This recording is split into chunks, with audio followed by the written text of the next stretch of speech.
Совершенно новый моторчик. Тут 5 с копейками пробегу. То есть и вот одна из первых перекладок. То есть болтанка его здесь. И здесь по поршню износ уже начался. То есть вот юбку дурачит.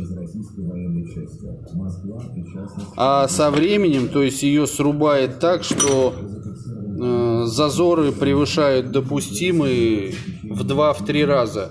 А когда юбка у поршня осаживается, он начинает колотить стенкой. Плюс еще выработка в самом пальце, так как слишком узкая часть работы шатуна и выработка на пальце максимальная. То есть стучать может в 3 местах: палец, низ шатуна и нижняя юбка у поршня. Поэтому эконом-ремонт, смена поршневой, увеличенной на буквенную группу, установка тюнингового шатуна должна решить проблему.